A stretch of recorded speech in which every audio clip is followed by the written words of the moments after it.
Hi friends, welcome back. Today, let us see what transfer learning is, how it reduces our efforts to maximum extent for making any system learning. Transfer learning, here we apply knowledge of one task to a new but somewhat related task. So just let's get back to our childhood. So we had started pedaling our tricycle, and there we learn how to keep moving by pedaling, and also we learn how to maneuver the handle so that we can make the turns appropriately.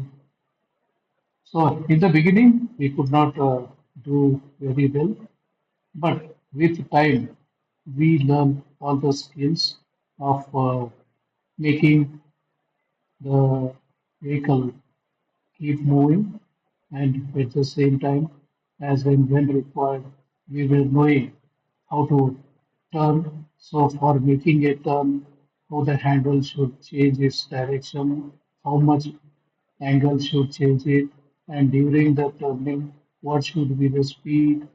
All this we learn. So what is required here was how to keep pedaling is one thing we learned, and how to make the orientation of the handle change for turning is the other thing. But later stage we shifted to a bicycle where we had to add one more skill, that is to maintain the balance. Yes, the earlier two skills which we have learned, that is to keep moving, we must make sure that we keep pedaling, and for turning, we know how to work with the handle. Now, along with that, we must also learn to maintain the balance, not to fall. So to maintain the balance, one thing required is the bicycle should be in motion, it should not stop. So we should keep pedaling, and the handle movement should be made such that if the vehicle is trying to fall onto the left, the handle should turn such that it is forced to move to the right, and if the vehicle is trying to fall onto the right, then we should make the handle move such that it is forced towards the left, and so on. So, in the first stage, while working with a tricycle, we learn how to pedal, how to maneuver the handle. Now, just we need to add one more skill, and that is maintaining the balance. So that's what we call transfer learning. So we made use of what we learned for riding a tricycle, and added few more skills and started riding a bicycle. So that is one real time example I can quote with for transfer learning. So this type of learning will help in accelerating the learning process. If the model is ready for a similar task, then with minimum training, we can model it for another task, which is almost a related one or a similar one. So this transfer learning will help us in reducing the data requirements because data, huge amount of data is always required whenever we are going for training a machine. So if it is already trained for some activity and if we want to train for a related activity, then the data requirement will not be that much use as compared to the earlier one. And then we are making our model work on more generalized sense. So it improves generalization and the gap between the simulation and the real world can be made less through transfer learning. And we can scale the learning across multiple robots or multiple tasks simultaneously. So the various types of transfer learning applicable for robotics. It can be simulation to real transfer, wherein the policies are trained during the simulation, and once the policy is ready, then this policy will be transferred to the real world systems. And doing this way, it is cheaper because we don't have to work around with the real world robots while training. So it is going to be hazardous. It is going to be uh, accident. There can be accidents and all that. So there is a lot of problems associated with that. So if we can make sure that the training is done during the simulation for a policy, then it will be very cheap and at the same time it will be safer also because during the training in the simulation session, even if something goes wrong, it's only digitally going wrong, nothing physically going wrong. Therefore, we can ensure all possible threats and then try all possible threats, all possible situations that can lead to danger and create a foolproof policy like thing. So it becomes safer to work with this. Then we have another type which is a cross-talk transfer where one knowledge is transferred to another knowledge. So here it is going to generalize the skills. So example can be if we are working on a robotic arm. So to grasp a cube, we do have a different skill requirement compared to the grasping a glass bottle. So when we are holding a glass bottle, then the grasping requirements are different. The way we deal with will be different than grasping the, say, the steel cube or something. So, but if we can make our robotic system grasp the cube, then we can fine tune that process and make it possible to work with bottles also. So that is one type of knowledge that is required to grasp, say, steel cubes, which are heavier, which are sturdier. So we need to hold it tightly so that it does not slip because it is heavy. And second thing is, if we try to apply same force on the bottle, then definitely the bottle is going to break it. So we need to make sure that there is difference between a steel cube and a glass bottle. So if we train our robotic system to grasp steel cubes with minor changes, we can ensure that it works with class portals also.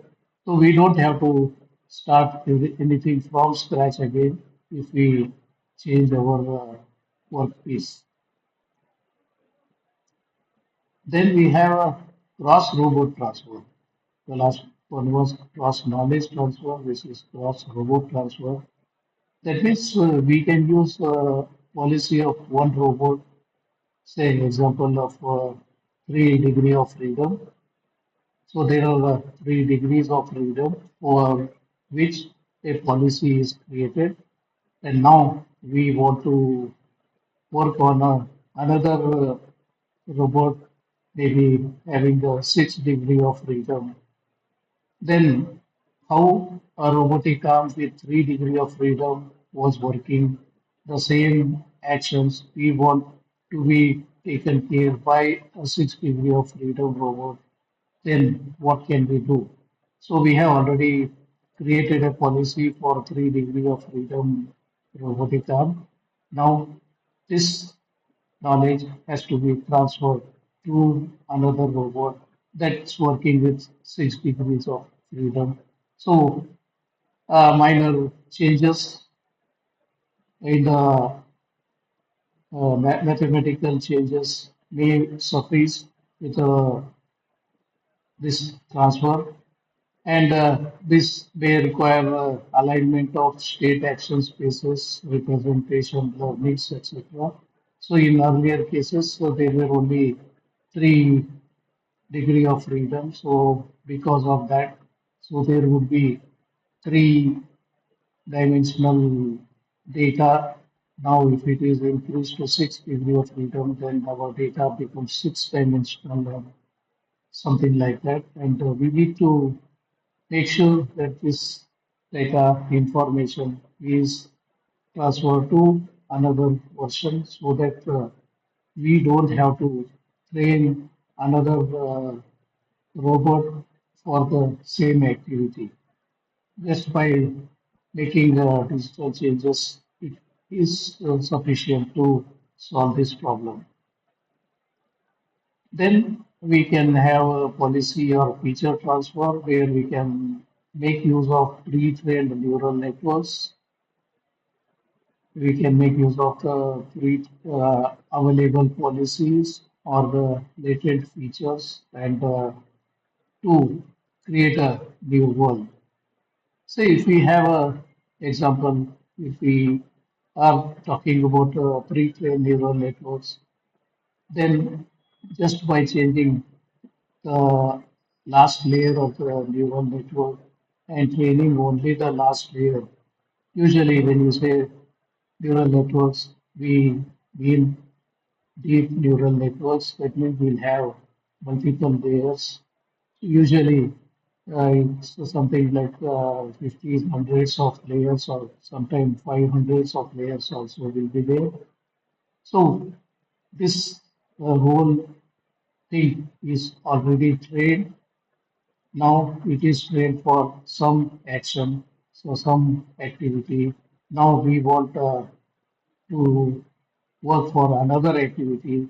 Then one option is again create one more neural network and train it for this new activity, or just use available neural network instead of using as it is, because if you use as it is, it will be useful for one activity, but we have changed our activities. Then the last layer may be modified. So only retrain the last layer so that it fits for our new actions. So with that, we can simplify our training activity. So we can reuse. So some real world examples for transfer learning. Here, self-driving cars. So transfer driving policies across the cities. So from city to city, the driving policies may change. Say for example, if we are in India, the vehicles should drive on the left side. But if we move to US, then it should be driving on the right side. So this small change is required to, if it's made to drive on Indian cities, then just by changing a little, we can make it to run on the US cities also. If it is spread on the US cities, then if we want to get into Indian roads, then we need to add additional traffic and all that so that it can work for other. So that's one example we can talk about. So we can talk of robotic arms. So it's pick and place skills are there which we've learned, and this can be transferred across objects and layouts. So one option is instead of working for one type of objects, you can work for another type of objects. So minor changes as we discussed earlier. So if it is working for a steel cube, then with small changes we can make it work for glass bottles and so on. Or if it is working for one layout, then with minimum changes we can redesign it to work for another layout and so on. Same with the drones. So they learn in simulation. So every learning is done in simulation, and finally it is deployed in outdoor conditions. And outdoor conditions are definitely much different from what simulation world is. So these are some real world examples for transfer learning. So, transfer learning is a mantra to reduce training activity to maximum extent. So, if we have spent time, energy on training one machine, and if we want to use for some other similar activity, then instead of training one more machine, we can just retrain or fine tune the available machine and make it work for the other actions, activities. So that is the logic behind the transfer learning.